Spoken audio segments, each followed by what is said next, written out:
Hey guys, welcome back to our জেজ blog. জেজ ব্লগে তোমাদের অনেক অনেক সাথে। তোমরা সবাই কেমন আছো? আশা করি তোমরা সবাই খুব ভালো আছো। আমিও খুব ভালো আছি।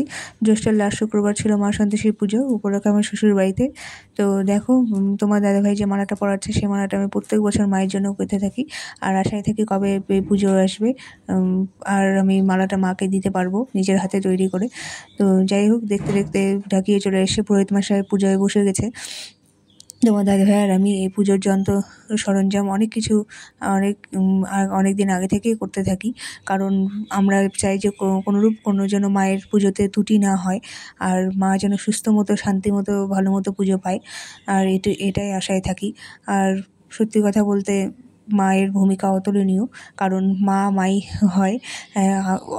অনেকে থাকেন, অনেকে বলতে আমরাও যেরকম আশায় থাকি যে কবে দুর্গা উৎসব আসবে বা কোনো উৎসব আসবে, তেমনই আমরা এই মায়ের বছরের পর বছর আশায় থাকি যে কবে এই মায়ের পুজো আসবে। তো দেখতে দেখতে দেখো চলেই এসেছে। তো আমাদের বাড়ি এটা বাৎসরিক পুজো। তো 3 বছর ঘট পুজো হয়, তারপর মূর্তি তুলে 3 বছরের পর 4 বছরের মাথায় মূর্তি তুলে হয় মায়ের পুজো। তো এইবারই লাস্ট ঘট পুজো, তারপর এবছর মূর্তি তুলে হবে।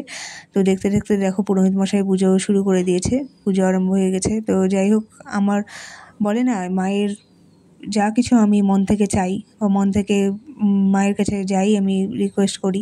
তো সত্যি কথা বলতে চোখ বন্ধ করে মা সেখানে মনে হয় যে আমার মানে একদম সামনাসামনি মাকে আমি দেখতে পাই, আর সব কিছু পূরণ করে দেয় ম্যাজিকের মতো। তো তোমরাও সবাই মিলে মায়ের কাছে চাইতে পারো। আর আমিও চাই যে সব কিছু মা পূরণ করুক, সবার আশা মনের ইচ্ছে। আর যত কিছু সব কিছু হচ্ছে, সব জায়গায় যত দুর্ঘটনা হোক না কেন, যাই হোক না কেন, সব কিছু যেন মা একদম ভালো করে দেয়, সবাইকে সুস্থ সবল রাখে, এটুকুই মায়ের কাছে আমি চাইবো।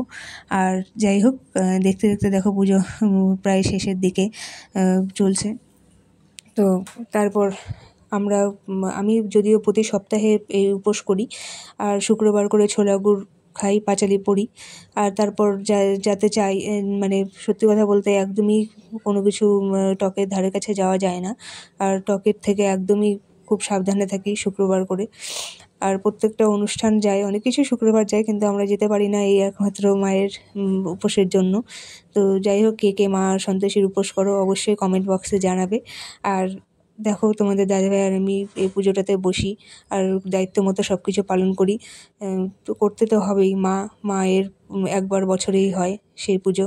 তো যাই হোক, দায়িত্ব মতো সব কিছু নিয়ে নিই। তারপর দেখো যোগানুষ্ঠান শুরু হয়ে গেছে। শুধু সব কিছু ভালো মতো সুস্থ মতো পার করতে পারলেই, মানে আমরা এটা আশায় থাকি। তো যাই হোক, পুজোর প্রায় শেষেরই দিকে, বলতে বলতে দেখো পুজো প্রায় শেষ হয়ে গেল, অঞ্জলি চলে এসছে। তারপর ছোলাগুড় হাতে নিয়ে আমরা পাঁচালি শুনি। তারপর পুজো শেষে ছোলাগুড়টা আমরা খেয়ে নিই। ওটাই যদি ভালো লেগে থাকে অবশ্যই লাইক, কমেন্ট, শেয়ার, সাবস্ক্রাইব করে দিও। টাটা।